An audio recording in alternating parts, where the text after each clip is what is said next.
Freedom of Information Act that we have been espousing for quite a long time. And again, we congratulate this institution for working very fast, especially our chairperson, Senator Robin Hood Padilla. Thank you, Mr. President. Thank you. All right, it's placed on record. Senator Robin Padilla is recognized. Maraming salamat po, Ginoong Pangulo at sa ating pinunong mayorya.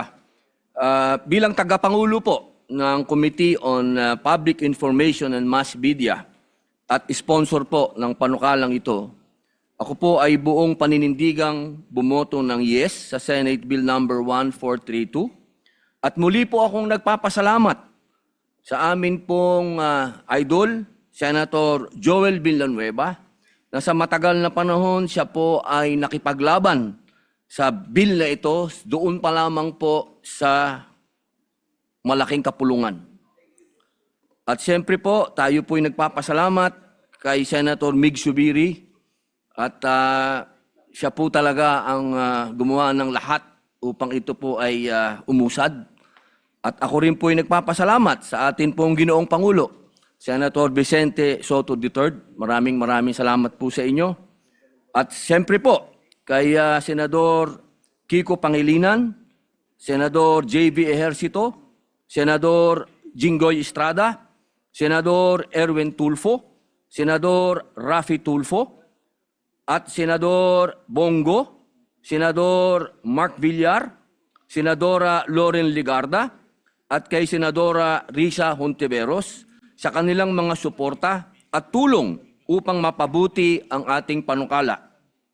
Mga mahal kong kasama, ito po ang pangalawang pagkakataon na ito po ay umusad dito sa ating kapulungan. Ang una pong pagkakataon ay noong panahon po ni Senator Grace po. At ito po ay hinangaan ng maraming tao sapagkat ito po ay umusad dito sa Senado. Ngunit nakalulungkot po na hindi po ito umusad sa malaking kapulungan, diyan po sa Kamara. Kaya tayo po ngayon ay humihingi ng pansin, humihingi ng tulong, humihingi ng pakikiisa ng Kamara upang ito po ay pumasa na. Isang bagay po ito na hinihingi ng ating mga kababayan, ang magkaroon po sila ng access, magkaroon po sila ng pagkakataon na makita ang mga bagay na dapat ay nakikita nila, lalo na kapag may kinalaman sa gobyerno. Dahil yan po ang sinasabi ng ating konstitusyon. Yan po ay nasa Article 3, Section 7. The right of the people to information on matters of public concern shall be recognized. Access to official records and to documents and papers pertaining to official acts, transactions, or decisions, as well as to government research data used as basis for policy development, shall be afforded the citizen, subject to such limitations as may be provided by law. Kaya muli po, Ginoong Pangulo, ako po'y humihingi ng tulong sa inyo upang pong masabihan ang ating mga kasama sa Kamara na suportahan po ang panukala na ito. Maraming salamat po. Majority Leader. Thank you, Mr. President. We'd like to now proceed to the prior motion, which is the reference of business. The reference of business, the Secretary will proceed. Bills on first reading. Senate Bill number 1993, an act establishing National Strategic Fuel Reserve and the targeted fuel relief program and providing funds therefore by Senator Escudero. Referred to the Committees on Energy and Finance. 1994, an act protecting private citizens' rights to express their political beliefs and preferences within the sanctity and safety of their homes and private properties, ensuring that the right of private individuals to free speech and expressions is not abridged, amending the purpose of paragraph number 9006, otherwise known as the Fair Election Act by Senator Lapid. Referred to the Committee on Electoral Reforms.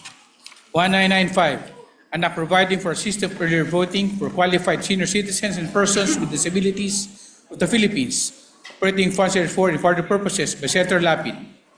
To the Committees on Electoral Reforms, Social Justice, and Finance. 1996, an act promoting exclusive education, entrepreneurship, and employment for sustainable development among poor-piece adult beneficiaries, made for the purpose of public number 11310, otherwise known as the Pantawid Pamiling Pilong Program by Senator Lapid.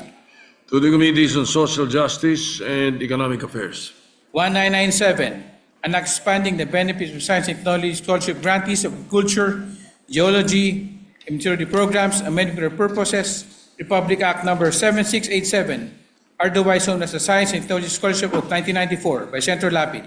To the Committees on Science and Technology and Finance. 1998, an act establishing a credit assistance program for overseas Filipino workers by Senator Lapid. To the Committees on Migrant Workers and Finance. 1999, an act expanding the membership of the Social Security Commission to include the Secretary of Migrant Workers, a ex officio member, and to designate a representative of the overseas Filipino workers and seafarers as one of the appointed members representing the workers group, amending for the purpose Section 3 of Public Number 11199, otherwise known as the Local Social Security Act of 2018, by Senator Lapid. To the Committees on Government Corporations and Migrant Workers. 2000, an act defining and protecting the rights of informal sector families through local housing boards, amending for the purpose of Public Number 7279, otherwise known as the Urban Development and Housing Act of 1992, by Senator Lapid.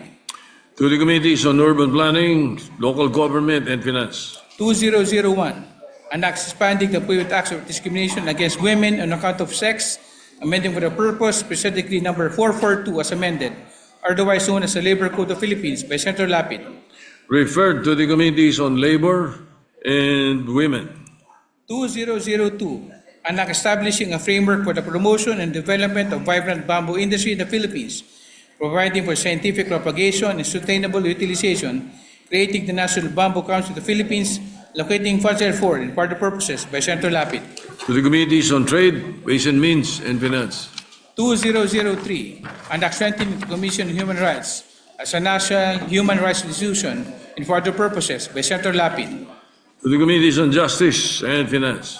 2004, an act strengthening the Basis Conversion Development Authority, amending for the purpose Section 9 of Republic Act number 7227, otherwise on the Basis Conversion Development Act of 1992 as amended, by Senator Marcos. To the Committees on Government Corporations and National Defense. 2005, an act increasing the tax threshold for personal income tax, the tax exempt ceiling for the diminished benefits, and amending for the purpose Section 24 and Section 32 of National Internal Revenue Code of 1997 as amended, and for other purposes, by Senator Marcos. Referred to the Committee on Ways and Means. 2006, an act institutionalizing the grant of honorarium, medical assistance, and other benefits of volunteer firefighters and appropriating funds therefore, by Senator Villar M. To the Committees on Public Order and Finance. 2007, an act requiring the mandatory unbundling and disclosure of petroleum prices, amending for the purpose Republic Act number 8479, otherwise known as the Downstream Oil Industry Deregulation Act of 1998, and for the purposes, by Senator Marcos. To the Committees on Energy and Ways and Means. 2008, an act creating a special geographic area in the Bangsamoro Autonomous Region in Muslim Mindanao to be known as the Moro Province, appropriating funds for and for the purposes, by Senator Padilla. Referred to the Committee on Rules. 2009, an act converting the Siquijor State College in the Municipality of Alena, Province of Siquijor, including its extension campus in the Municipality of Lasi, Province of Siquijor, into a state university and appropriating funds therefore, by Senator Marcos. To the Committees on Higher Education, Ways and Means, and Finance. 2010, an act creating the Philippine Rice Development Authority, defining its powers and functions, providing funds therefore and for other purposes, by Senator Marcos. To the Committees on Environment and Finance. 2011, an act amending Public Number 7581 as amended, otherwise known as the Price Act and for other purposes, by Senator Aquino. Referred to the Committee on Trade. 2012, an act providing alternative modes of voting for persons in vulnerable situations to exercise their right of suffrage, amended with the purpose Republic Number 10366, providing for and for the purposes, by Senator Ejercito. To the Committees on Electoral Reforms, Social Justice, and Finance. 2013, an act providing all barangay officials, including barangay tanods, members of Lupong Tagmamapayapa, barangay health workers, and barangay daycare workers, a lump sum retirement pay equivalent to 1 year honorarium, amending for the purpose Section 393 of Republic Act Number 7160 as amended, otherwise known as the Local Government Code of 1991 by Senator Ejercito. Referred to the Committee on Local Government. 2014, an act making the position of tourism officer mandatory in the municipal, city, and provincial levels, amending for the purpose of Republic Act Number 7160, otherwise known as the Local Government Code of 1991 by Senator Ejercito. To the Committees on Local Government and Tourism. 2015, an act standardizing the retirement benefits of justices, judges, and judiciary officials with judicial rank, salary, and privileges, and providing much therefore, amending for the purpose Republic Act Number 910 as amended by Senator Ejercito. To the Committees on Justice, Civil Service, and Finance. 2016, an act establishing a ban on the presentation of solid waste, providing penalties and for other purposes by Senator Ejercito. To the Committees on Environment, Trade, and Finance. 2017, an act providing for free freight services in the transportation of relief goods of calamity-stricken areas by Senator Ejercito. To the Committees on Public Services and Ways and Means. 2018, an act creating the Magna Carta for public transportation drivers, promoting for their rights, welfare, and social protection, and for other purposes by Senator Ejercito. To the Committees on Public Services, Labor, and Finance. 2019, an act allowing the use of digital copy of identity cards in government transactions by Senator Ejercito. To the Committees on Science and Technology and Finance. 2020, an act recognizing the existence of national emergency arising from 2026 global oil crisis and adopting a national policy for a whole-of-government response to ensure energy security, food stability, and economic resilience, and authorizing the President for a limited period and subject to restrictions to exercise necessary and proper emergency powers and providing for certain measures, institutional mechanism that shall continue beyond the emergency and for other purposes by Senator Legarda. To the Committees on Finance, Energy, and Ways and Means. 2021, an act asserting the social function of land by mandating the utilization of idle and developed lands for food production, aligning national agencies and district representatives for emergency food security and providing total tax exemptions by Senator Padilla. To the Committees on Agriculture, Ways and Means, and Finance. 2022, an act granting temporary value-added tax exemption on basic commodities and reducing excise tax on petroleum products by 50% for a period of 3 months during a declared national emergency or state of calamity and for other purposes by Senator Marcos. To the Committees on Ways and Means and Energy. 2023, an act amending sections 9, 10, 12, and 15, and 16 of Republic Act Number 10586, otherwise as Anti-Drug and Drug Driving Act of 2013 by Senator Tulfo R. To the Committees on Public Order and Public Services. 2024, an act expanding derivative Filipino citizenship and providing for the acquisition of Filipino citizenship with the children of former natural-born Filipino citizens by Senator Marcos. To the Committees on Justice and Constitutional Amendments. 2025, an act amending Section 4, Republic Number 9225, otherwise known as the Citizenship Retention and Acquisition Act of 2003 and for other purposes by Senator Marcos. Referred to the Committee on Justice. There is additional reference. 12 pages. Majority Leader, would you like to continue with the? You would like to continue with the reference of business. All right. The Secretary will drink water and continue with the additional reference of business. Or would you like Attorney Mabic to help you? Go ahead. Additional reference of business. Messages of the President of the Philippines. Letter of His Excellency President Ferdinand R. Marcos Jr., dated 23 March 2026, submitting for the Senate's consideration and concurrence the agreement between the Government of the Republic of the Philippines and the Government of Canada concerning the status of visiting forces of each state in the territory of other state, which was signed 02 November 2025 in Makati, Philippines. Referred to the Committee on Foreign Relations. Letter of His Excellency President Ferdinand R. Marcos Jr., dated 13 April 2026, submitting for the Senate's consideration and concurrence the ASEAN Treaty on Extradition, which was signed on 14 November 2025 in Manila, Philippines. To the Committee on Foreign Relations.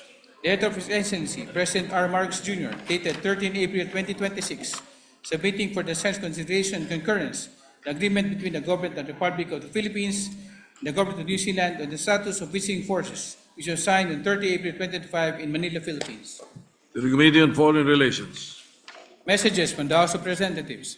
Letter from the House of Representatives informing that the Senate that on 18 March 2026 designated Representatives Romulo, Asidre, Cruz, Roman III, and Tino as conferees to the Bicameral Conference Committee on the Screen Provision of House Bill number 4745 titled An Act Institutionalizing the Public Basic Education Schools in Geographically Isolated, in Disadvantaged and Conflict-Affected Areas, providing access roads leading to last mile schools and appropriating funds therefore, and Senate Bill number 1937 titled An Act Institutionalizing Support for Public Basic Education Schools in Geographically Isolated and Disadvantaged Areas and appropriating funds therefore.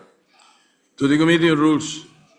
Letter from the House of Representatives informing the Senate that on 18 March 2026, the designated Representative Romulo, Gatchalian, Fresnedi, Veloso Tuason, and Co. as conferees to the Bicameral Conference Committee on the Second Previous House Bill number 5939 titled An Act Allowing the Department of Education the flexibility to determine the pedagogical approaches to be implemented in the basic education curriculum, amending for the purpose Section 5 of Republic number 10533 or the Enhanced Basic Education Act 2013, and Senate Bill number 1899 titled An Act Allowing the Department of Education the flexibility to determine the pedagogical approaches to be implemented in the basic education curriculum, amending for the purpose Section 5 of Republic number 10533 or the Enhanced Basic Education Act of 2013. Referred to the Committee on Rules. Letter from the House of Representatives informing the Senate on 18 March 2026 it adopted Senate Bill number 1982 as amended to House Bill number 8418 titled An Act Authorizing the President of the Philippines to suspend or reduce the excise taxes on petroleum products during national or global economic emergencies, amending for the purpose the National Internal Revenue Code of 1997 as amended. To the Archives. Letter from the House of Representatives informing that the Senate on 18 March 2026 it adopted Senate Bill number 1719 as amended to House Bill number 7301 titled An Act Declaring the month of April every year as a Philippine Veterans Month. To the Archives. Bills on first reading. Senate Bill number 2026 titled An Act Establishing the Emergency Oil Price Stabilization Fund, repealing for the purpose Republic number 8479, otherwise known as the Downstream Oil Industry Deregulation Act of 1998, in appropriating funds therefore by Senator Padilla. To the Committees on Energy and Finance. 2027, An Act Establishing a National Program for Urban Farming to address food security, poverty, and sustainability in urban areas and for other purposes by Senator Tulfo E. To the Committees on Agriculture and Finance. 2028, An Act Institutionalizing the Presidential Merit Scholarship Program and appropriating funds therefore by Senator Tulfo E. To the Committees on Higher Education and Finance. 2029, An Act Establishing a comprehensive, integrated, and sustainable accreditation program for overseas Filipino workers by Senator Tulfo E. To the Committees on Migrant Workers and Finance. 2030, An Act amending Act number 4103 as amended, otherwise known as Intermediate Sentence Law, and for other purposes by Senator Padilla. To the Committee on Justice. 2031, an act promoting the development, modernization, and population of inland and coastal water transportation in the Philippines, including eco-friendly ferry services and for other purposes by Senator Padilla. To the Committees on Public Services, Ways and Means and Finance. 2032, an act providing relief and recovery interventions to low-income farmers, earners, minimum wage earners, self-earning individuals, and micro, small, and medium enterprises amid the national energy emergency by Senator Villar M. To the Committees on Finance and Trade. 2033, an act providing for fuel crisis immediate relief and response measures by Senator Go. To the Committees on Finance and Trade. 2034, an act banning the importation, manufacture, marketing, offering for sale, distribution, and use of disposable vapes, providing penalties therefore and for other purposes by Senator Cayetano P. To the Committees on Health and Trade. 2035, an act exempting qualified Indian Filipinos from payment of professional examination fees and for other purposes by Senator Tulfo E. To the Committees on Social Justice and Civil Service. 2036, an act promoting active mobility through the establishment of safe pathways network and development of walkable, bikeable, and suitable communities and for other purposes by Senator Tulfo E. To the Committees on Sustainable Development Goals, Public Services and Finance. 2037, an act mandating and institutionalizing rollover data allocation scheme and providing penalties therefor by Senator Tulfo E. Referred to the Committee on Public Services. 2038, an act declaring a one-time amnesty on all unpaid internal revenue taxes imposed by the national government for taxable year 2024 and prior years by Senator Tulfo E. Referred to the Committee on Ways and Means. 2039, an act providing for automatic refund for internet and telecommunication services, outage and disruptions, and providing penalties for by Senator Tulfo E. Referred to the Committee on Public Services. 2040, an act establishing the Philippine Strategic Petroleum Reserve, providing funds for and for the purposes by Senator Tulfo E. To the Committees on Energy and Finance. 2041, an act institutionalizing a national telemedicine system in the Philippines by Senator Tulfo E. To the Committees on Health and Finance. 2042, an act mandating the automatic registration for military instruction of all citizens between the ages of 18 and 25 years, amending for this purpose Republic Number 7077, otherwise known as the Citizen Armed Forces of the Philippines Service Act by Senator Padilla. Referred to the Committee on National Defense and Security. 2043, an act temporarily suspending or reducing the imposition of value-added tax on petroleum products, amending for the purpose of the National Internal Revenue Code of 1997 as amended, and for Referred other to the purposes committee. by Senator Legarda. To the Committee on Ways and Means. Resolutions. Resolution number 351. Resolution directing the appropriate Senate committees to conduct an inquiry into legislation on the need to review and amend Republic Number 8479, otherwise known as the Downstream Oil Agency Regulation Act of 1998, to empower the government to regulate oil prices in light of recent global oil price shocks brought about by escalating United States-Israel-Iran conflict within the view of strengthening energy security, enhancing price transparency, and protecting Filipino consumers by Senator Padilla. To the Committees on Energy and Trade. 352, resolution urging the Executive Department to exercise the period of clemency during the holy month of Ramadan in the spirit of compassion, mercy, and national unity by Senator Padilla. Referred to the Committee on Justice. 353, resolution directing the appropriate Senate committee to conduct an inquiry in the realization of the measures taken by the Philippine government to address potential adverse effects of Philippines' participation in regional comprehensive economic partnership by Senator Marcos. Referred to the Committee on Foreign Relations. 354, resolution recognizing and honoring the late Senator Jose Wright Diokno as the Philippines' father of the human rights for exemplary leadership, unwavering integrity, and enduring contributions to the advancement of human rights, social justice, and the rule of law by Senator Pangilinan. Referred to the Committee on Rules. 355, resolution congratulating and commending Autumn Chain Durald Arcapao for historic win at Academy Awards for the first Filipina and first woman to win Best Cinematography by Senator Pangilinan. To the Committee on Rules. 356, resolution congratulating and commending Filipino gymnast Eldro Yulo for winning the gold medal in men's floor exercise at the Federación Internacional de Artistic Gymnastics World Cup Series at Antalya, Turkey. To the By Committee Senator on Lavi. Rules. 357, resolution directing the Senate Committee on Women, Children, Family Relations, Gender Equality, Conduct, and Navigation in Education of blocks and other online gaming platforms with the end in view of recommending the establishment of mandatory age verification protocols and child safety standards to prevent online sexual abuse, exploitation of children, grooming, violent radicalization, and other emerging digital threats consistent with international best practice and child safety laws by Senator Tiveros. Referred to the Committee on Women. 358, resolution strongly urging President Ferdinand R. Marcos Jr. to initiate bilateral talks with the People's Republic of China and Malaysia for purposes of cooperation in oil and gas exploration and development by Senator Padilla. To the Committees on Foreign Relations and Energy.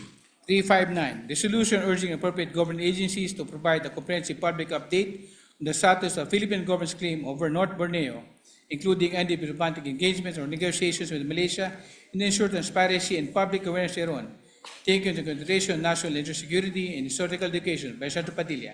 Referred to the Committee on Foreign Relations. 360, resolution congratulating and commending the Gilas Pilipinas women's basketball team for its historic achievement in the winning the silver medal at FIBA 3x3 Asia Cup 2026 and for bringing pride and honor to the country by Senator Villanueva. To the Committee on Rules. 361, resolution urging all local government units to conduct an inventory of idle lands within their jurisdiction and develop operate programs for utilization and food security initiatives by Senator Padilla.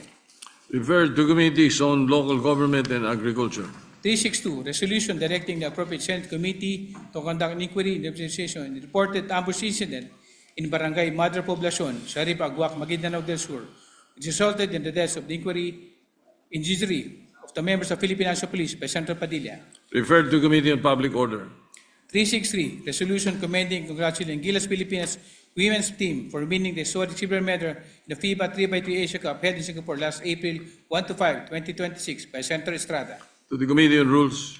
364, resolution directing the appropriate Senate committee to conduct an inquiry in need of legislation in strengthening public information, transparency, and competition regulation in the downstream oil industry within the view of ensuring fair pricing, preventing anti-competitive practices, and protecting consumers in times of crisis by Senator Padilla.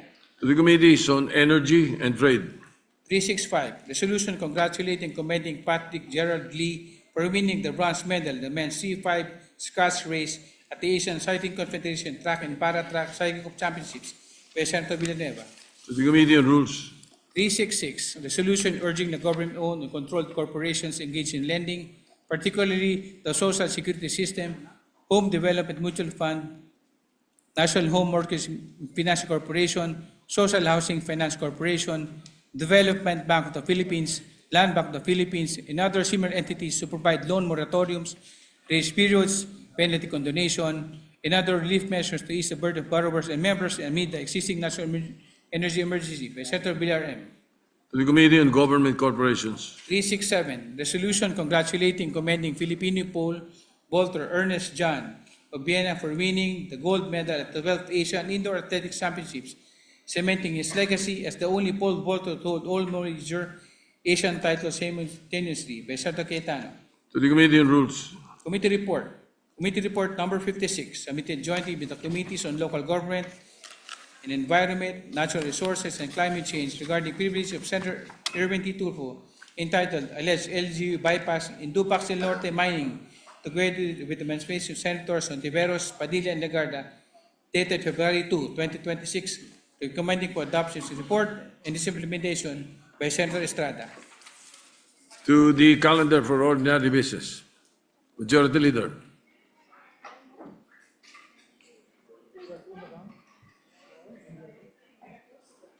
Thank you very much, Mr. President. Just for the record as well, before we take up other matters on the agenda, for Senate Bill number 1511, Protection Against Hospital Detention, Senator Pia Cayetano will no longer interpolate and just introduce amendments. And we thank Senator Pia Cayetano for that.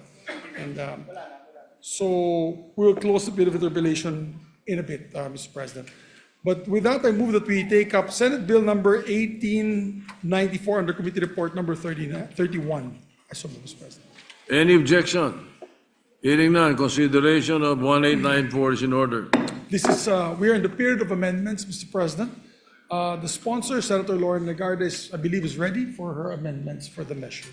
I may recognize her for that period of amendments. All right, Senator Lauren Legarda is recognized for the amendments to be proposed, and the copy that we will be using is the clean copy as of the 18th of March, 2026. Yes, All right. thank you, Mr. President. You may proceed. Thank you.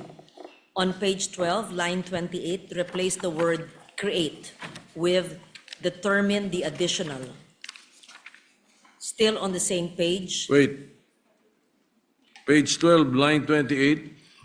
replace the word create with the term determine the additional. And you would like to continue before we approve that? Yes, and still on the same page, Go ahead. line 32, replace the period with a comma, delete the phrase recruitment, selection, and appointment to such positions shall be subject to, up to page 13, line 2, and in lieu thereof, insert the phrase in accordance with DBM and applicable. Therefore, the amended provision shall read as follows. The CHED and TESDA, as implementing agencies under this Act, shall determine the additional plantilla positions as may be necessary to ensure the effective administration and implementation of the programs herein established in accordance with DBM and applicable civil service laws, rules, and regulations. Close parenthesis, period. I submit, Mr. President.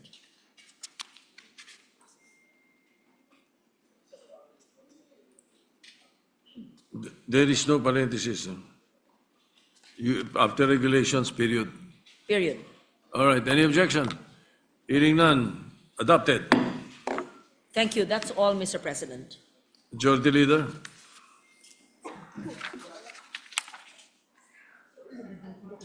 Let's go, we'll take a break. That's it, Madam? Okay, thank you very much, Mr. President. There are no further amendments on the measure. Move to close the period of amendments. Any objection? Hearing none, period of amendments closed. Mr. President, with that, I move to approve on second reading Senate Bill number 1894 and the committee report number 31. I so move, Mr. President. Any objection? Hearing none, Senate Bill 1894 is approved on second reading. Thank you very much, Mr. President. I move to suspend consideration of the measure. Consideration of the measure suspended. Thank you, Mr. President. Mr. President, I move to take up the other measure for amendments. I move to consider Senate Bill number 1966 under committee report number 46. Any objection?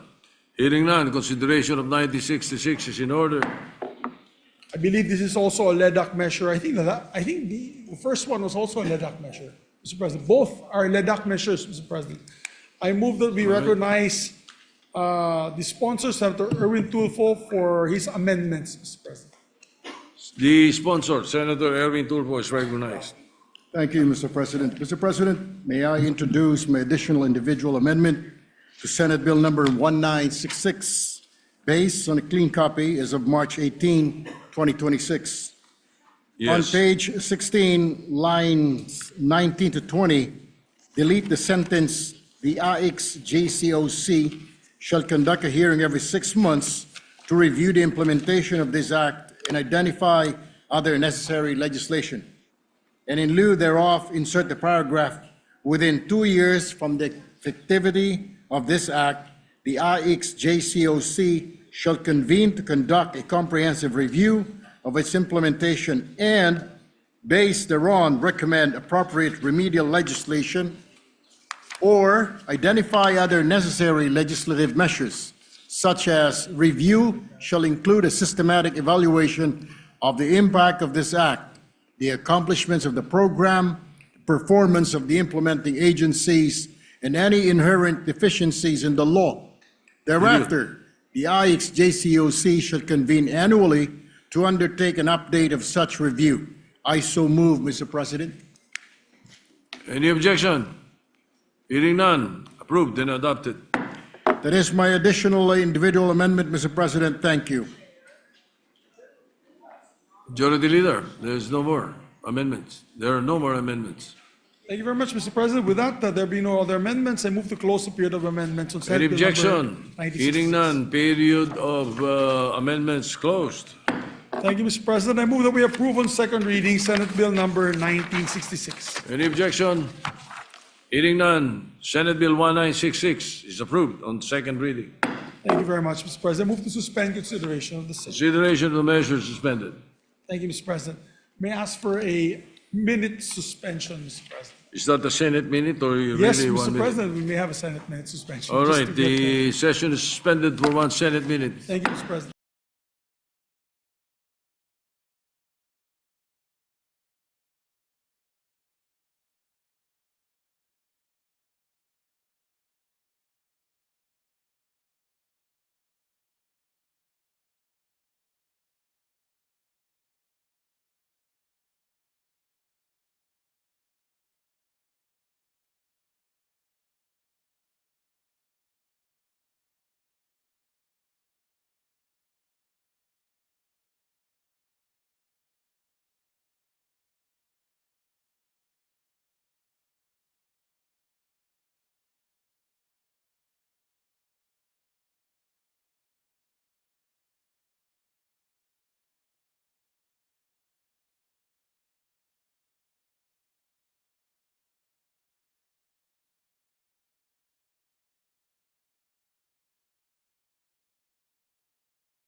Thank you very much, Mr. President. Mr. President, I move that we take up Senate Bill number 1511. I so move, Mr. President. This Any is the- objection? Thank you. Hearing none, Senate Bill 1511's consideration is in order. This is the protection against hospital detention. We just like to close, since there are no longer any members who wish to interpolate the measure, I move that we close the period of interpellation. Yes, the parliamentary status was in the period of interpellation, That's and correct, therefore the motion now is to close. Any objection? Hearing none. Period of interpellation is closed. Thank you, Mr. President. And we'll just await, we'll suspend consideration of the measure while we're waiting for the amendments from the sponsor, Mr. President. All right, consideration of the measure is suspended. Thank you, Mr. President. Mr. President, I move that we recognize our distinguished colleague from Davao and Isabela and the Republic of the Philippines, Senator Raffy Tulfo, to avail of the privilege hour. Senator Raffy Tulfo is recognized. Thank you, Mr. President. Distinguished colleagues, today I would like to call everyone's attention again on matters of law enforcement. I may sound like a broken record, but as long as nangyayari ang mga ganitong bagay, hindi po ako mapapagod sa pagkalampag sa ating mga kinaukulan. Last Friday, lumapit sa aking programa si Muhammad Alfad na taga-barangay Sinunok, Zamboanga City. Humihingi po siya ng hustisya dahil sa namatay ang kanyang ama na si Jerry Alfad, ang kanyang kapatid na 12 taon na si Salam Alfad at kanyang pinsan na si Reynan Alfad. At nasa hospital naman ang dalawang kamag-anak dahil sa isang operation ng AFP at PNP kung saan isang Saddam Siddiq ay ang subject ng isang warrant. I invite you to please watch this short video.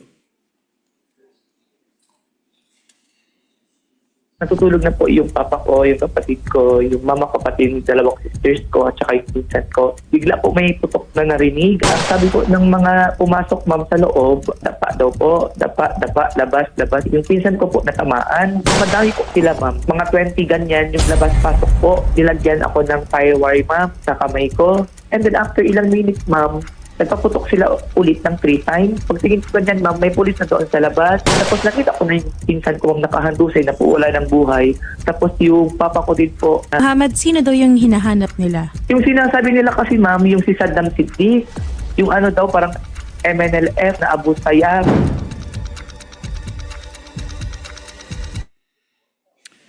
Mr. President, the encounter happened at 1:30 a.m. at the residence of the Alfads. According to survivor Muhammad, natutulog ng ilan sa kanilang pamilya noong panahon na yon na makarinig siya ng tunog na parang umuulan. Yung pala, bala ng umuulan sa kanilang tahanan. Nung lumabas siya ng kwarto, pinadapa siya ng mga operatiba at nakarinig pa siya ng mga barilan kahit nakapasok na sa bahay ang mga operatiba. Nung matapos ang operations, nalaman niya na napatay ang kanyang ama, kapatid at pinsan. Walang pulis na nagpaliwanag sa kanya kung ano ang dahilan ng pagsugod nila. At nalaman niya na lang na sa mga tao sa kanila na may hinuhuli daw na isang Saddam Siddiq ang mga operatiba. Ayon kay Muhammad, walang ganong tao sa kanilang tahanan at hindi niya ito kakilala. Samantala, ayon sa PNP, an exchange of fire broke out when they were about to serve multiple warrant of arrest for murder and frustrated murder on Saddam Siddiq, a member of Abu Sayyaf group.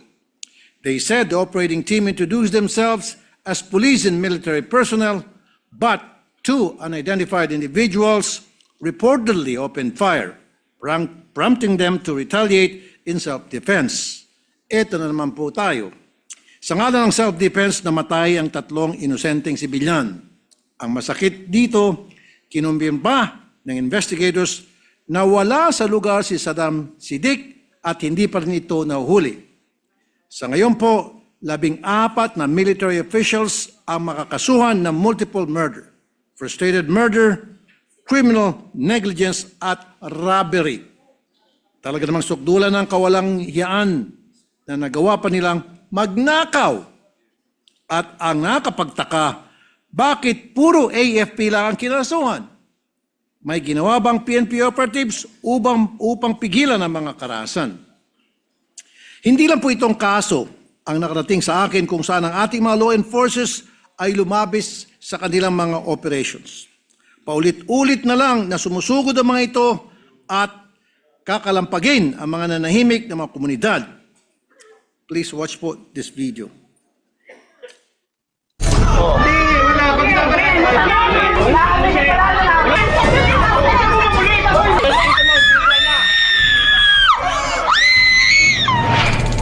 Bigla daw pong may nang-raid daw po. Pero tapos na po yung sabong nung araw po na yon. Nagulat na lang po kami. Sinabi po sa amin nung kapatid ko na nabaril daw po yung pinsan ko. Yung nang-raid po, mga nakasibilyan po. Sabi po nila sa akin na may tinatago daw po kaming kriminal. Gusto nilang huliin. Bakit daw po namin pinatakbo sa taas?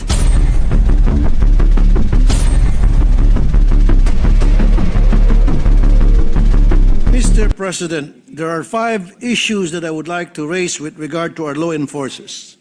First, the lack of planning. All the victims of mistaken identity and all the collateral damages during law enforcement operations are victims of lack of planning. Dito po sa nangyari sa mga alfad, sabi ng mga operatiba, minaman-manan nila itong si Sidik at napag-alaman nila na nandoon daw ito sa lugar nila alfad. Pero kung alam nila yon, alam din sana nila na may ibang tao doon. At dahil 1:30 a.m., alam din sana nila na iba ang kaba ng mga tao kapag may susugod sa bahay nila na madaling araw. Baka kaya may nangyaring barilan. The time and surrounding circumstances should have been taken into consideration. Who are the people present during the operations? Is it a dense community where people could be affected by the operations? They should also protect the community. Hindi yung gagawin ng lahat basta matugis lang itong isang tao. Hindi yung baril na lang ng baril. This is what happened in Navotas when the 17-year-old Jimboy Baltasar was gunned down by police operatives using high-powered arms. At dito pumapasok ang pangalawang issue, the use of excessive force. A few months ago, I encountered another case where the police did not follow the rules of engagement. I invite you to please watch the video.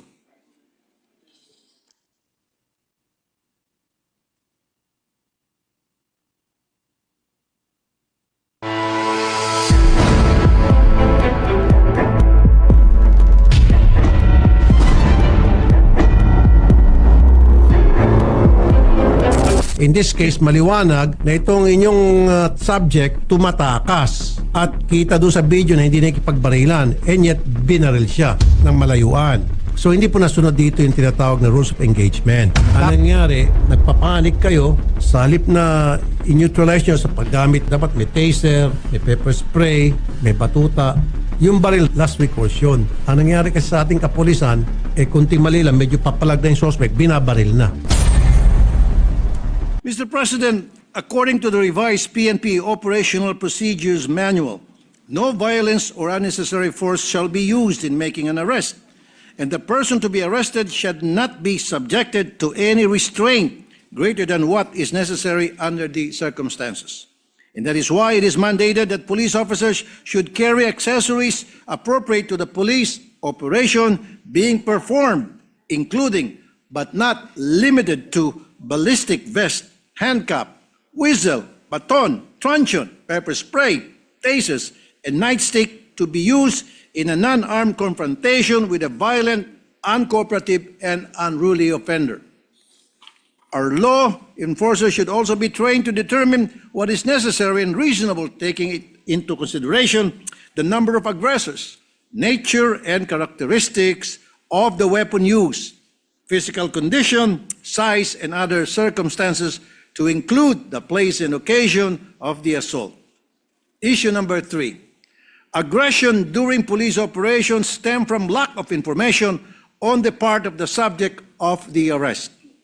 Nakailang kaso na po sa aking programa na pumalag sa mga kapulisan ang subject dahil hindi naka-uniforme ang pulis, walang dalang warrant, at walang paliwanag sa subject. Kaya naman, pumapalag ang mga tao dahil hindi nila alam kung sino ang sumusugod sa kanilang tahanan at kung bakit at kung ano na po ang nangyayari. Tapos, kunting palaglang, barilan na agad. And that is why we push for the passing of the bill on body-worn camera for law enforcers. Salamat kay Senator J.V. Ejercito at sa Committee on Public Order at pagpursige din niyang ipinasa ito ngayong Kongreso. Another problem that I have encountered is the data system ng PNP kasama ng e-warrant system. In a number of cases in my program, innocent individuals have been arrested on mistaken identity dahil mali ang pangalan sa warrant o di kaya hindi pala updated ang e-warrant system at inaaresto ulit ang subject sa parehong warrant. Ito po ang nangyari. Please watch the video.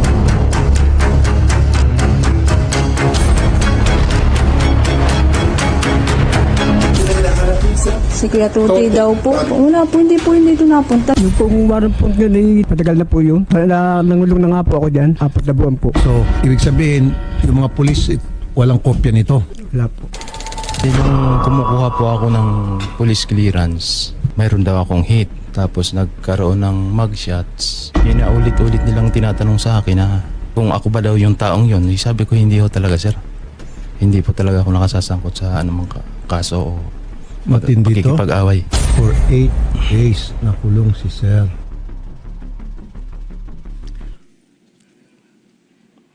Ang huling issue ko po ay ang pagpapatibay ng konsepto ng command responsibility. Sa mga ganitong klaseng insidente, ang kadalasan na napaparusahan ay ang mga mabababang opisyal na sumunod lamang sa utos ng mga superior nila. Pero Mr. President, in all planned police operations, the team leader of the operating team is required to secure a pre-operation clearance prior to the conduct of operation. This clearance must be approved by the chief, commander, or head of the office or unit and must be submitted at the operation section for record purposes. And when it comes to PNP-AFP joint operations, the PNP shall take the lead role in the conduct of sustained law enforcement operations against terrorist groups and other threats to national security, including the service of warrants of arrest. PNP pa rin dapat ang lead role. Pero bakit dito sa kaso ng Alfad, puro AFP lang ang kinasuhan? Dahil ba PNP ang nag-imbestiga? Di ba dapat command responsibility? If the leaders are not held accountable, we cannot expect real change to happen in our law enforcement agencies. Mr. President, laws are created to provide peace and order in a society, and we create law enforcement agencies such as our PNP, as well as the AFP, for national security purposes and to ensure that these laws are obeyed. But what happens when these law enforcers create fear and not sense of peace? I think there's something wrong. And we have to do something. If not, we consider ourselves as accomplices. Thank you, Mr. President. My dear colleagues, good afternoon to all.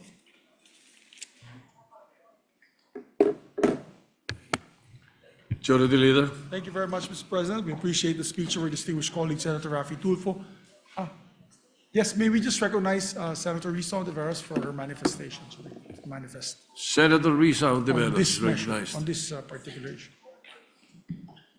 Salamat po, Mr. President, at salamat po sa good gentleman mula sa Isabela para sa kanilang privilege speech at pati po dun sa paggunita sa alaala ni Jemboy Baltasar na tinalakay din po ng Senado sa isang inquiry o investigasyon kung saan bukod dun sa lack of planning na factor na binanggit ng good gentleman ngayon, ay tinalakay sa investigasyong iyon tungkol kay Jemboy yung usapin ng kumilos ba ang PNP doon ng masyadong malakas o batay po sa maling impormasyon. So muli nagpapasalamat ako sa good gentleman una dun sa pag-alala, paggunita dun sa alaala ng isa pang kabataang Filipino, si Jemboy Baltazar, at pangalawa, dun sa patuloy na pagbibigay ng halaga sa patuloy na pag-professionalize ng ating pambansang kapulisan sa ganitong mga usapin ng law enforcement nang may pantay na pag-iingat po sa buhay at kaligtasan ng ating mga kababayan. So muli po, salamat at mabuhay sa good gentleman. Salamat po, Mr. President.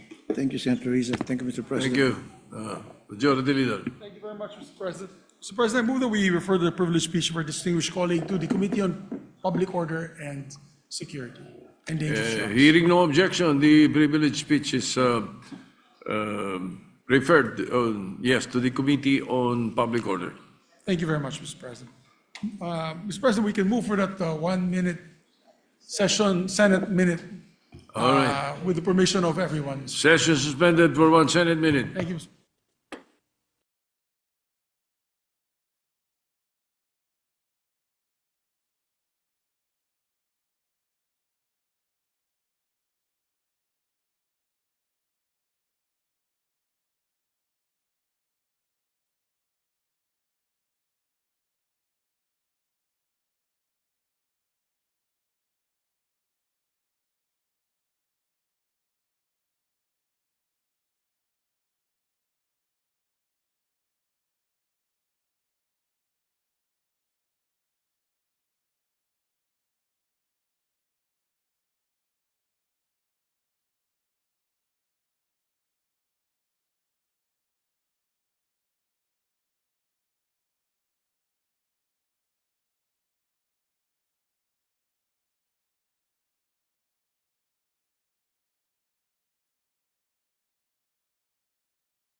Recognize our distinguished colleague from the province of Tarlac and Pampanga, no other than Senator Rodante Marcoleta, to avail of the privilege hour, Mr. President. Senator Dante Marcoleta is recognized.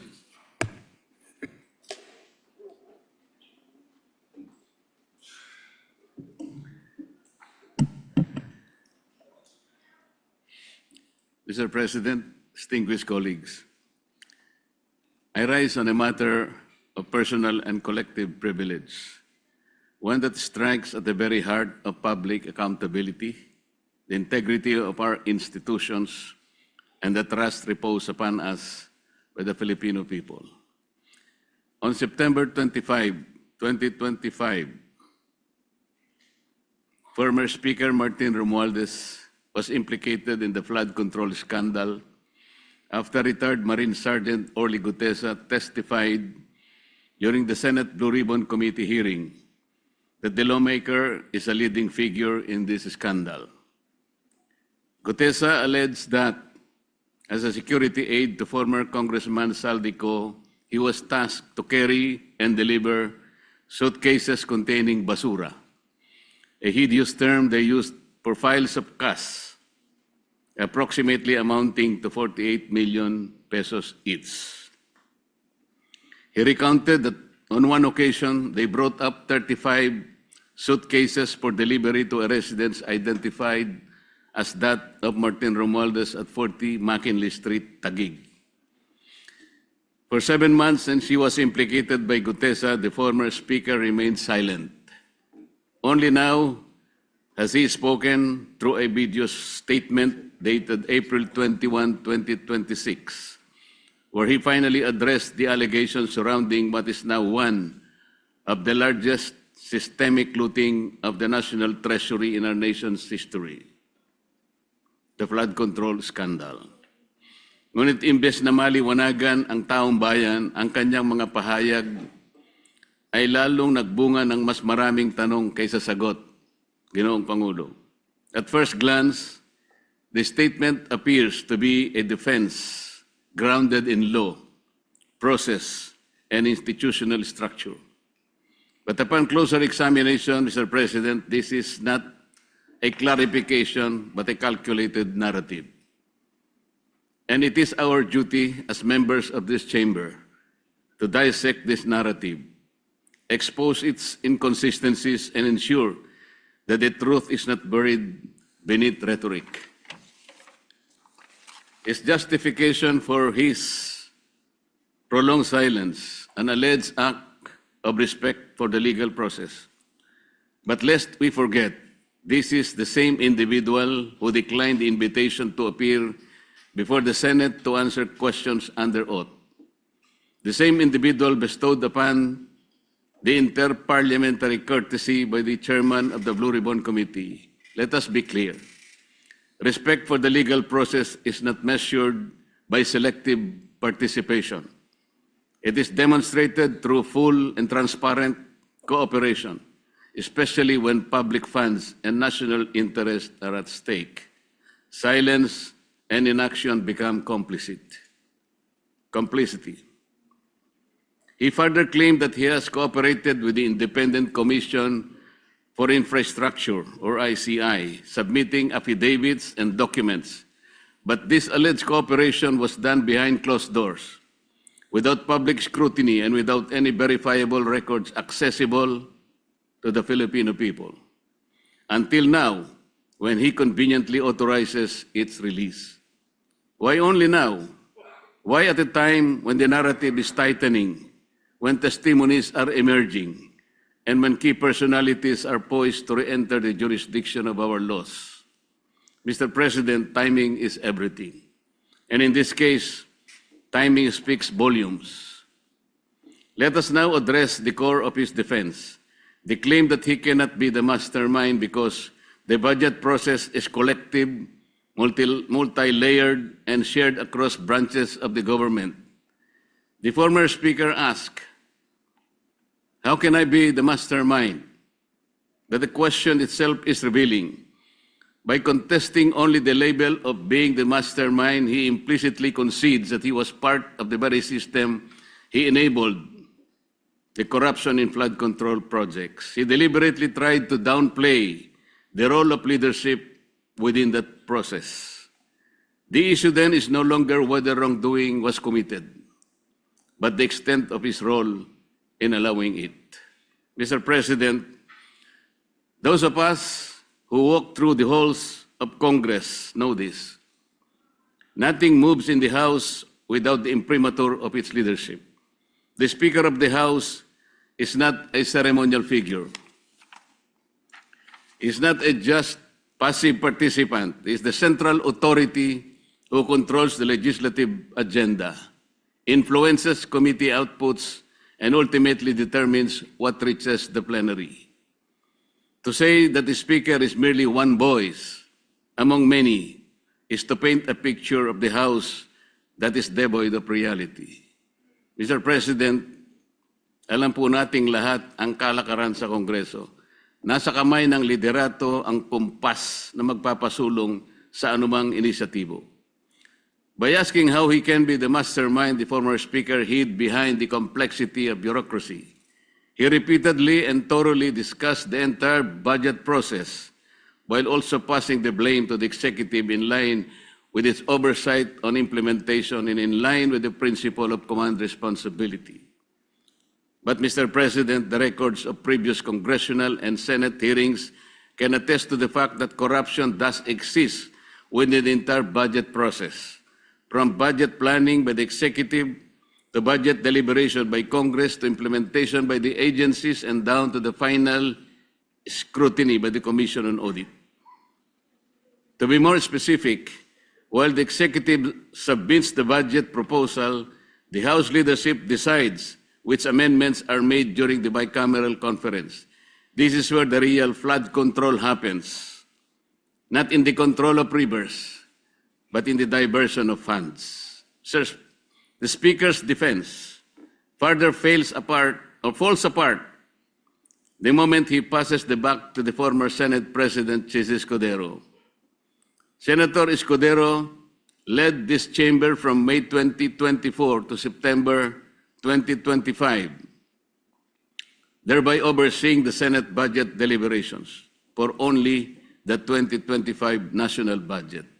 Romualdez, on the other hand, served as the House Speaker from July 2022 to September 2025, overseeing the full cycle of 3 national budgets, 2023, 2024, and 2025. Mr. President, the former Speaker also issued a statement that should deeply concern this institution and the entire nation. He declared that he will not go alone and that he knows many things about the current and the past administrations. What does this mean? This is not only a tacit admission that he is part of the whole mess, but also his preparedness to drag all others involved with him. Para bang sinabi niya na kung babagsak man siya, Ginoong Pangulo, hindi siya papayag na siya lang ang mag-isa. Hihilahin din niya ang iba pababa kasama niya. Is this a veiled threat, Mr. President? Is this an admission of knowledge of broader wrongdoing? Or is this an attempt to leverage information as a shield against accountability? If he indeed has knowledge that could implicate others, then he has a duty, not a choice, to disclose it fully and immediately. Truth is not a bargaining chip, Mr. President. It is an obligation owed to the Filipino people. Mr. President, let us not be distracted by narratives of victimhood or claims of political persecution. The issue before us is simple. Public funds intended for flood control, funds meant to protect lives, livelihoods, and communities have been misused, diverted, or rendered ineffective through systemic anomalies. If you create, or worse, deliberately tolerate, as the Speaker, an environment where anomalies are allowed to fester and flourish, where corruption becomes blatant and normalized, then you are not merely complicit. You can be also a mastermind. If you appoint a committee chair who not only overlook the red flags but also helps facilitate widespread corruption, you are answerable. You cannot invoke command responsibility in other departments, yet isolate yourself from the doings of your own chamber. If you preside over a system where questionable allocations persist year after year, you are accountable. Mr. President, accountability cannot be selective. It cannot be convenient.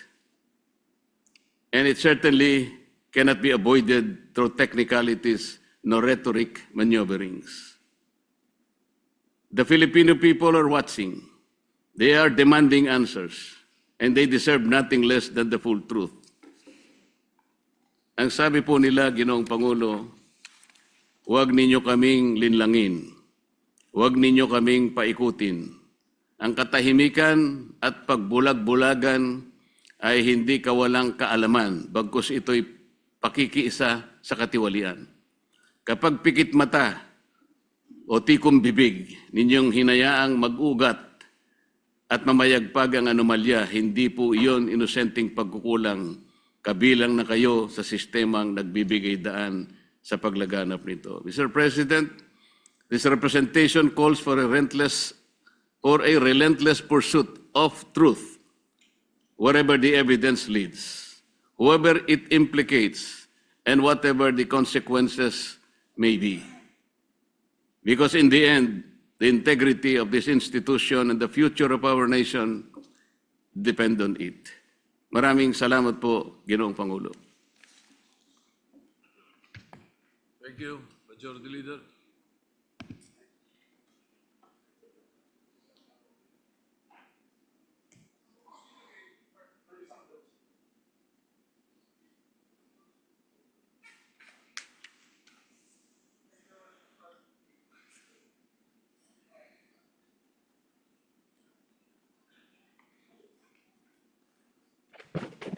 Hello? Yes, Yes, thank you, Mr. Leader. President.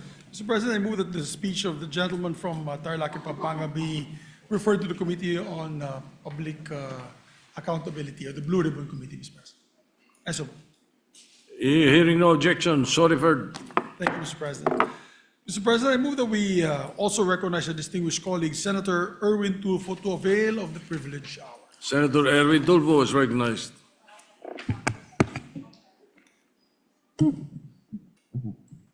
Thank you, Mr. President. Mr. President, distinguished colleagues, I rise today on a matter of national urgency, one that touches every Filipino household, every commuter, every farmer and fisherman, every worker, and every enterprise that depends on the lifeblood of our economy, fuel. We all know that Republic Act number 8479, or the Oil Deregulation Law, was enacted to promote competition, ensure a steady supply of petroleum products, and ultimately protect the interests of the Filipino people. Ngunit sa paglipas po ng panahon, malinaw na may kakulangan o tila may mali sa implementasyon ito. Isang problema na sumisira sa tunay na layunin ng batas. Ang kawalan ng transparency sa presyuhan ng produktong petrolyo sa mga gasolinahan. Ito po ang naistugunan ng Senate Bill number 641 ni Senator Win Gatchalian at ng inyong lingkod. This measure, Mr. President, does not seek to dismantle the regulation per se, nor to interfere with legitimate business operations.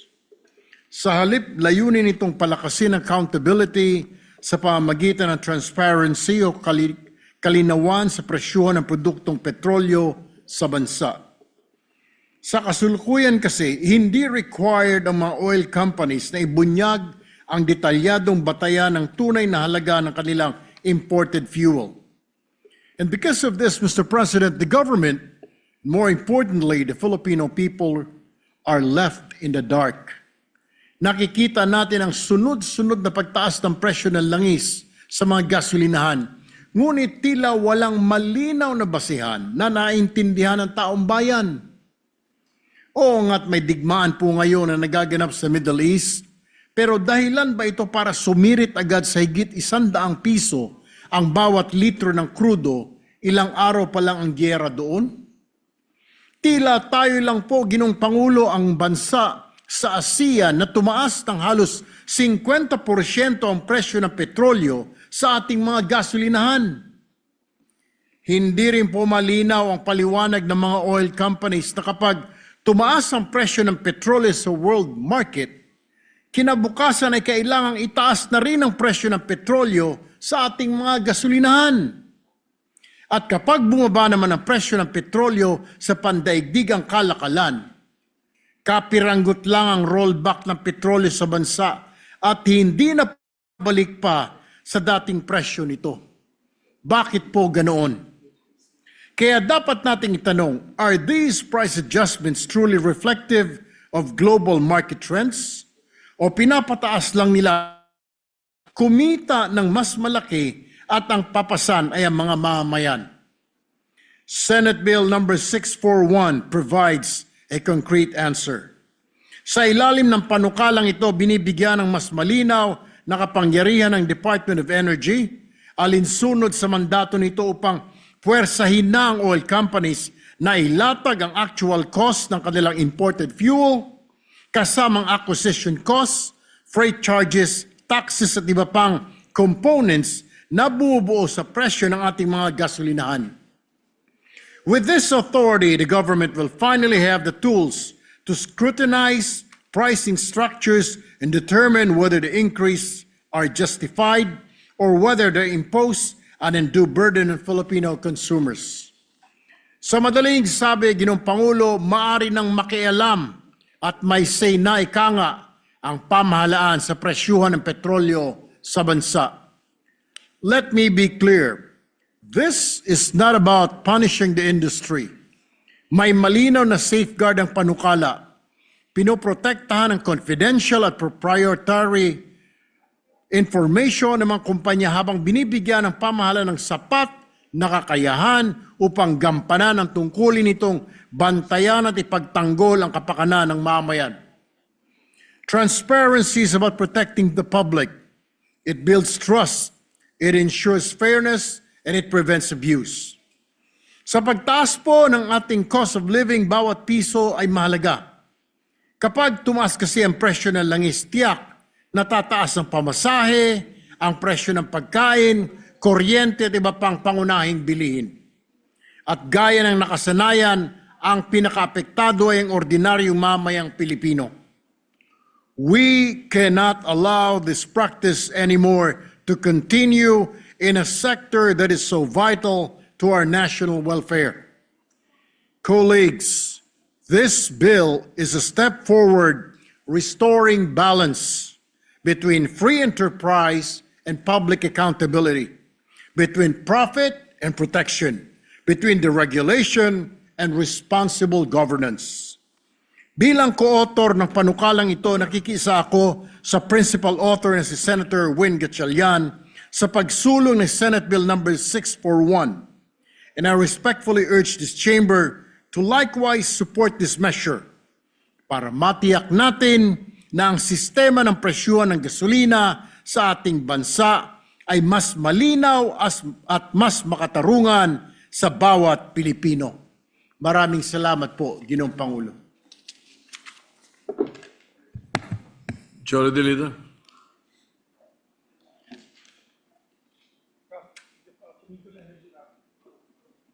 Thank you very much, Mr. President. Mr. President, I move that the speech of the good gentleman from Palawan, Republic of the Philippines, Senator Erwin Tulfo, be referred to the Committee on Energy, Mr. President.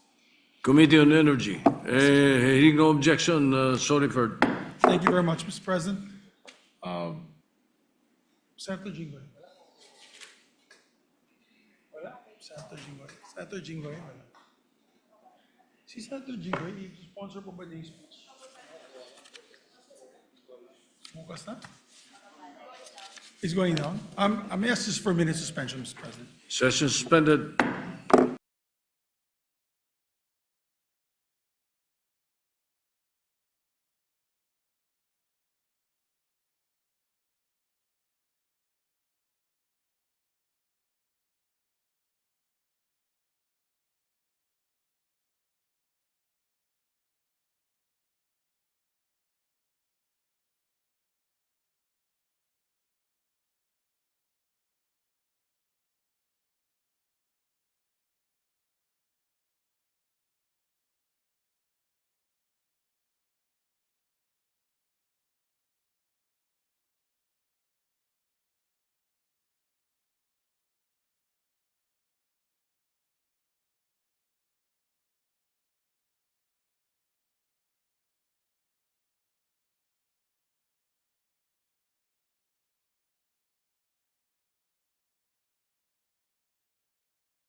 Mr. President, I move that we consider committee report number 56. I so move, Mr. President. This is the alleged LGU bypass in Dupax del Norte, Dupax del Norte mining. I so move, Mr. President. We take it up. This is, it's already in the calendar for special orders, right? Yes. Is it in the calendar is. special? All right. I move to transfer from the calendar of special business to special order. It's already in the special orders. So it's been transferred already? That's it. Yes.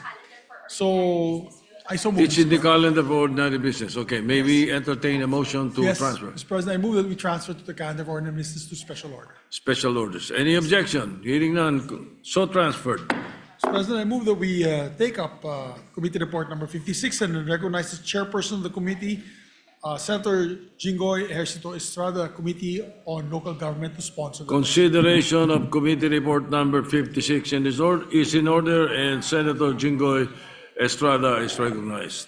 Thank you, Mr. President. Mr. President, distinguished colleagues, the 1987 Philippine Constitution provides a strong legal framework for environmental protection.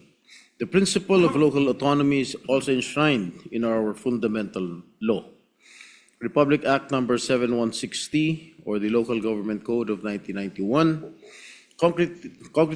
concretizes this mandate by devolving powers, responsibilities, and resources to local government units, enabling them to become primary implementers in the protection, management, and sustainable use of our natural resources. But how do we reconcile this with instances where there has been a purported systemic exclusion of LGUs in the issuance of an exploration permit to a huge mining company? Today, the Senate Committee, your Senate Committee on Local Government, joined with the Committee on Environment, Natural Resources, and Climate Change, submits Committee Report number 56 and reports the outcome of our public hearings and consultations with the key stakeholders, including the local government of Dupax del Norte, affected barangays, residents, and private sector representatives in relation to the exploration activities of Wogal Corporation in the said municipality in Nueva Vizcaya. Mr. President, the province of Nueva Vizcaya is considered the watershed haven for the entire Region 2, or Cagayan Valley. It hosts several major watersheds that feed into key river systems such as the Magat River and Cagayan River, the longest river in the Philippines, as well as forest reserves and protected landscapes that are critical for local communities and wildlife.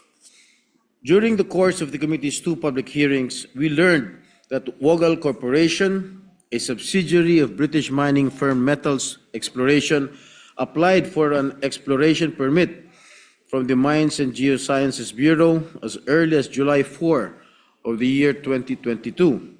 Their application covers 3,101.11 hectares of land located in 5 barangays in the municipality of Dupax del Norte, Nueva Vizcaya, with the purpose of exploring gold, copper, lead, zinc, and other associated minerals. Thereafter, on August 4, 2025, MGB issued exploration permit to Wogal Corporation and registered the same with the regional office on August 7 of 2025. Wogal Corporation held meetings, presentations with the barangays after the permit's issuance. Only a few days after, the mining company commenced exploration activities, which involved digging several hundred feet to the ground to acquire 1 samples to determine whether or not the area is potentially rich in gold and other minerals. But the exploration activities were met with strong opposition, not just from the residents, but also from the barangays concerned, pointing out that there was no genuine consultation and there was no endorsement from the local government units. Paano masasabi nagkaroon ng masusing konsultasyon kung isang araw lamang ito ginawa ng Wogal Corporation sa bawat barangay at sa lokal na pamahalaan ng Dupax del Norte? Ang mas malala pa, ang attendance sheet at certification mula sa ilang barangay ang ginawang attachment at basihan ng mining company para sa kanilang exploration permit application. Gayong presentation lamang ang ginawa ng Wogal tulad ng sinabi ng mga kapitan ng mga barangay.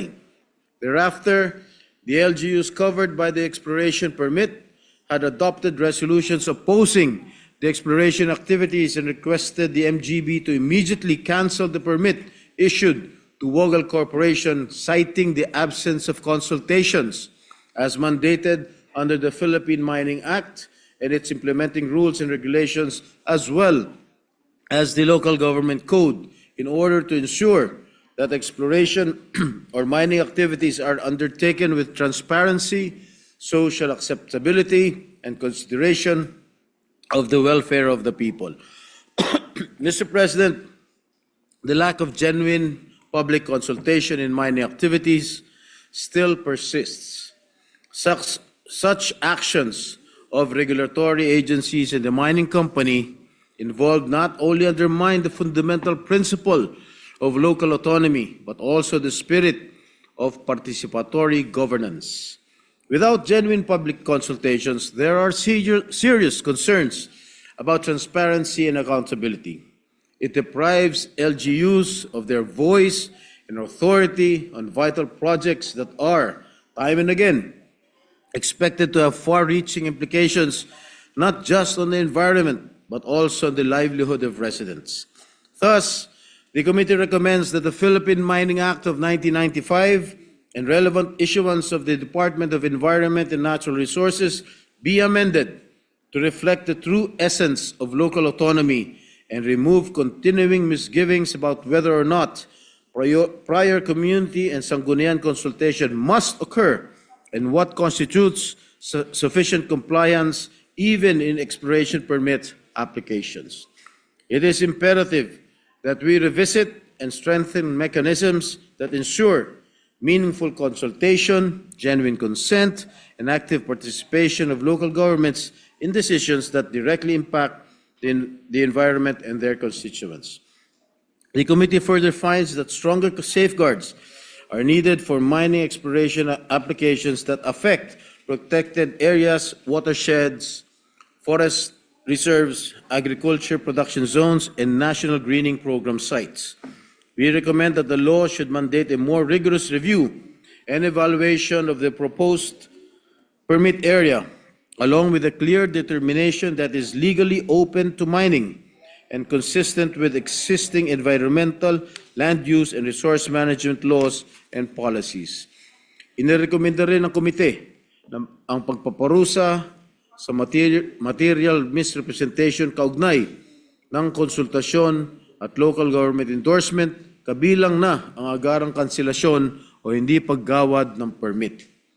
Nais din ng komite na palakasin ang boses ng mga mamayan sa local governance at bibigang halaga kung mayroong malawakang oposisyon mula sa mga residente at lokal na pamahalaan kaugnay ng anumang sa tingin nila ay mapaminsalang proyekto na makakaapekto sa kanilang pamayanan. Thus, regulatory agencies must consider the findings of the committee and its recommendations that genuine public consultation and free and informed consent from residents and LGUs affected must take place before any exploration activity. For the residents, farmers, and indigenous peoples of Dupax del Norte, the people of Nueva Vizcaya, and the nation. Thank you, Mr. President. Majority Leader. Yes. May we recognize Senator Senator Erwin Tulfo is recognized. Maraming salamat po, Ginoong Pangulo. Ginoong Pangulo, mga kagalang-galang na kasama sa Senado, nais ko pong ipaabot ang aking taus-pusong pasasalamat sa Chairman ng Committee on Local Government, si Senador Jinggoy Estrada, sa kanyang agarang pagkilos at masusing investigasyon sa nangyaring anomalya sa Dupax del Norte na siyang nag-ugat sa aking privilege speech ngayong 2 ng Pebrero. Ang mga natuklasan po sa Committee Report number 56 ay nagpapatunay lamang na mayroong malaking butas sa ating kasalukuyang batas. Isang butas na nagbibigay daan upang mabaliwala ang boses ng ating mga kababayan. ang tunggalian sa pagitan ng mga residente ng Dupax del Norte at ng Mughal Corporation ay isang malinaw na halimbawa nito. Bilang tugon po sa naturang committee report, ang inyo pong lingkod ay maghahain ng panukalang batas na siyang naglalayong amyendahan ang Philippine Mining Act, partikular na ang Section 21, kung saan sisiguruhing mayroong paunang konsultasyon sa komunidad at lokal na pamahalaan bago pa man maaprubahan ang exploration permit. Inaasahan kong muli ang suporta po ng aking mga kasama sa panukalang batas na ito. Hindi dapat mapunta sa karahasan ang usapin ng kalikasan at kabuhayan. Maraming salamat po, Ginoong Pangulo. Mr. President, we recognize Senator Robin Padilla. Senator Robin Padilla is recognized. Maraming salamat po, Ginoong Pangulo, at sa ating pinunong mayorya. Ako po ay tumitindig ngayon upang i-co-sponsor at magpahayag ng pagsuporta hinggil sa committee report sa issue ng proyektong pagmimina at exploration sa Dupax del Norte, Nueva Vizcaya.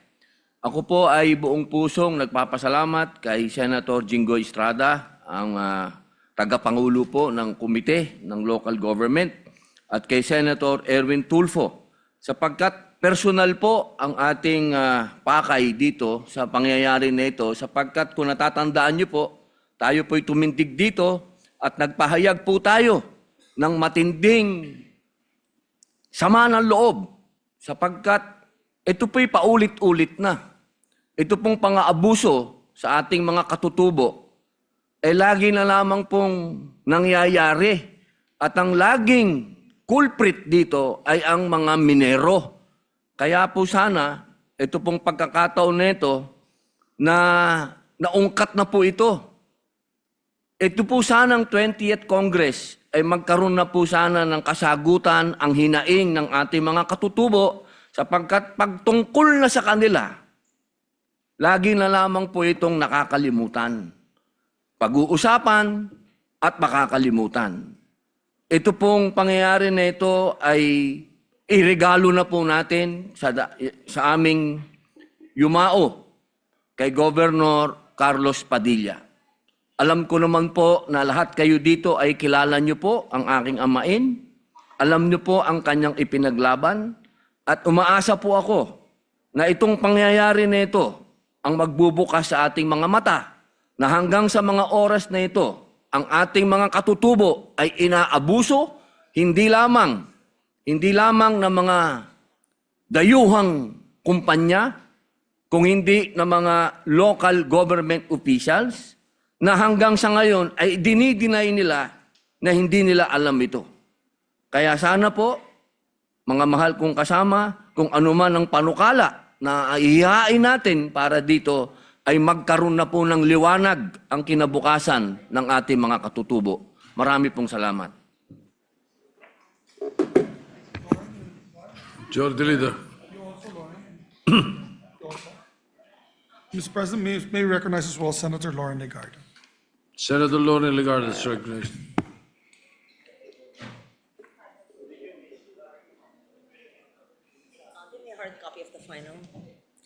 Mr. President, distinguished colleagues, I rise today to co-sponsor the committee report in defense of the people of Dupax del Norte. Senator Erwin Tulfo sounded the alarm on January 31, exposing how Woggle Corporation pushed an open-pit mining project over 3,100 hectares without genuine consultation, without respect for local autonomy, without regard for our indigenous people. A barangay meeting was misrepresented as public consultation. Hindi ito konsultasyon, ito ay paglilinlang. The site lies near the Kaseknan Protected Landscape legislated under E-NIPAS Act, a watershed vital for food and energy security.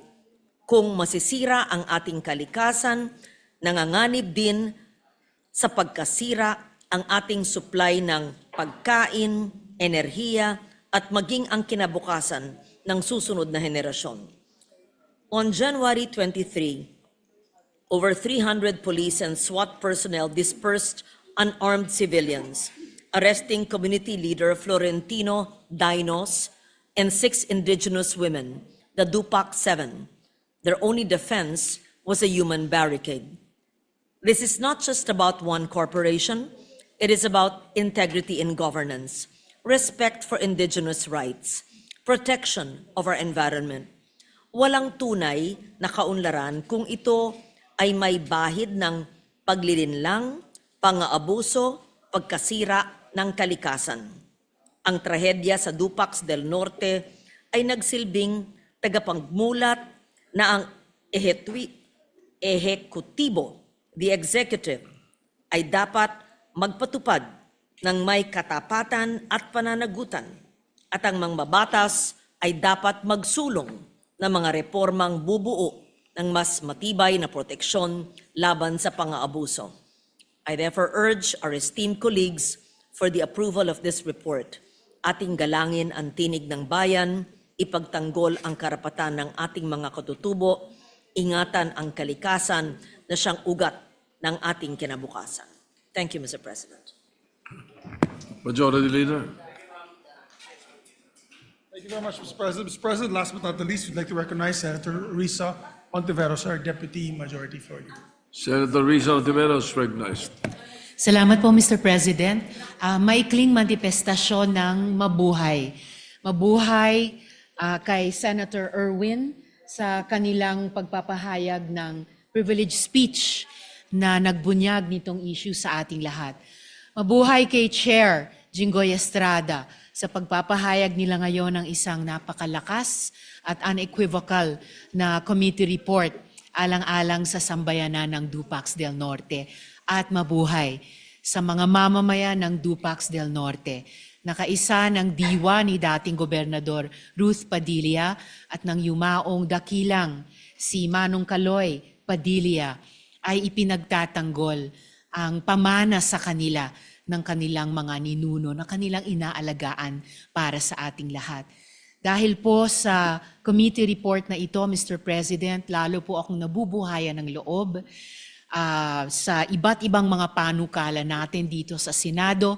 Kasama na po yung aking panukalang batas ng Alternative Minerals Management Bill na layong pagsamahin yung pagtataguyod ng karapatan ng bawat komunidad na mining affected, kasama na po yung mga katutubong Filipino sa kanilang mga lupang ninuno at ang pagpapaunlad at pakikinabang ng bawat Pilipino sa pamamagitan ng pagpapaunlad ng maayos na pagpapaunlad ng industriya ng pagmimina sa ating ekonomiya. Maraming salamat po, Mr. President, at muli mabuhay sa ating mga kasama.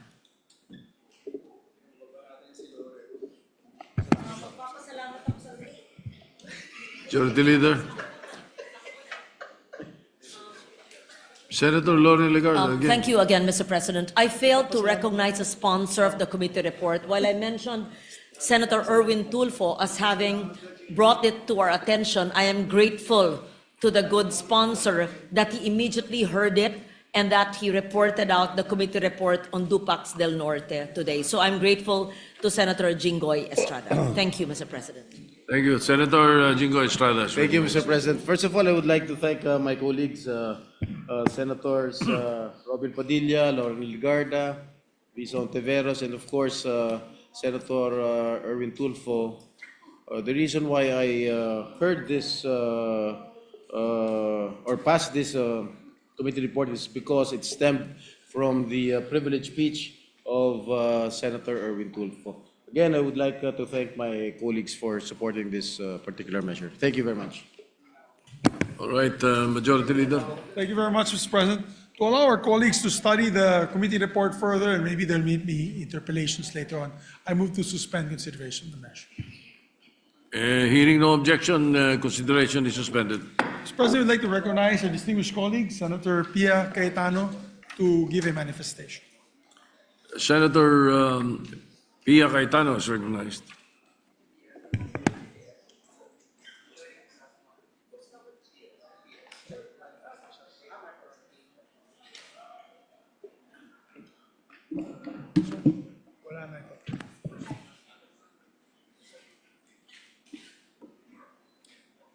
Thank you, Mr. President. Mr. President, as the chairperson of the Committee on Energy, I would like to bring attention to the growing concern of many Filipinos who have been shocked by the recent surge in their electricity bill. This very short clip will explain the concern that I'm bringing to your attention, Your Honors. Sa init ng panahon ngayon, aminado si Hazel na mas madalas naka-on ang kanilang nag-iisang aircon. Pero tiwala siyang pareho lang ang konsumo niya ng kuryente ngayong buwan gaya noong Abril ng nakaraang taon. Kaya laking gulat niya pagdating ng bill, 7,013 pesos ang singil, kumpara sa 5,560 noong nakaraang buwan. Alam ko naman na nagdagdag ako ng oras sa aircon, so expected na rin po yun. Pero mas mataas talaga siya, unlike last year. May netizens ding nag-post tungkol sa kanilang bill shock o pagkagulat sa biglang sipa ng kanilang bill sa kuryente. Si Ivy Ocon galit na galit. Napakarami pa raw charges na umaabot sa mahigit 4,000 pesos. Halos 1,000 pesos din daw ang tax.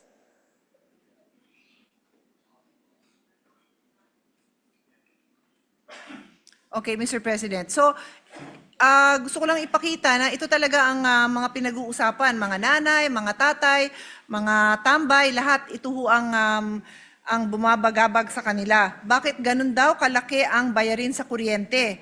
Across households, we are hearing the same story, consumers suddenly facing unusually high charges in their electricity bill. For many families, these increases have prompted questions and a desire for clearer information on how electricity costs are determined. These are valid questions, Mr. President, and they deserve clear, transparent, and timely answers.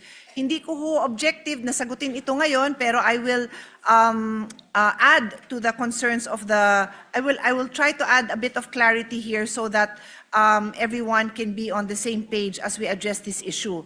What are the components of the electricity bill? There's the generation charge, the distribution charge, transmission charge, systems loss, and other charges. Ano ngayon itong other charges? Meron pong lifeline subsidy, merong senior citizens discount, may feed-in tariff, may GEA all for renewables, green energy auction ang ibig sabihin ng GEA, and may universal charge. So based on reports, distribution utilities claim that these charges were approved by the Energy Regulatory Commission. For its part, the ERC says that these charges are based on existing laws and taxes. But Mr. President, even when charges are approved, and even when they comply with existing laws and regulations, we must still ask, do they continue to serve the best interests of the public? That is what we are here for as elected members of the Senate. Because legality is a minimum standard. Public interest must always be the higher standard that guides us. For this reason, the Committee on Energy will be conducting a hearing on this matter next week, and I invite all my colleagues, all of whom I know are very much concerned about this plight that our kababayans are faced with. And we hope to examine the factors that may have contributed to the increases in electricity costs with the end in view of clarifying issues, aligning existing law with public welfare, even amending existing laws, and identifying areas where further improvement in government policy may be needed. Before I end, Mr. President, dagdag ko lang dun sa other charges, kasama din dyan ang taxes. So with that, Mr. President, I hope to see you all in the Committee on Energy hearing, which we will send a notice very soon. Thank you, Mr. President. Thank you, Majority Leader. Thank you very much to our distinguished colleague, the chairperson of the Committee on Energy. This is very timely indeed what her plan is to do in her committee. Mr. President, just some admin matters. I move to change the primary committee referral of the following bills from the Committee on Rules to the Committee on Health and Demography, as these bills have been passed in the House of Representatives and already been referred to us, Mr. President. They're local bills. Senate Bill number 1833, Capiz Medical Center. Senate Bill number 1195, the Bukidnon Provincial Hospital. And Senate Bill number 1429, Soc-Sargent Regional Medical Center in South Cotabato. I so move, Mr. President. Is there any objection? Hearing none, the motion is approved. President, with that, the minority will not object to this motion. I move that we adjourn session, Mr. President, until 3 o'clock in the afternoon, Tuesday, May 5, 2026. I so Any move. objection? Hearing none, the session is adjourned until 3 o'clock in the afternoon of Tuesday, May 5, 2026. Thank you very much, Mr. President.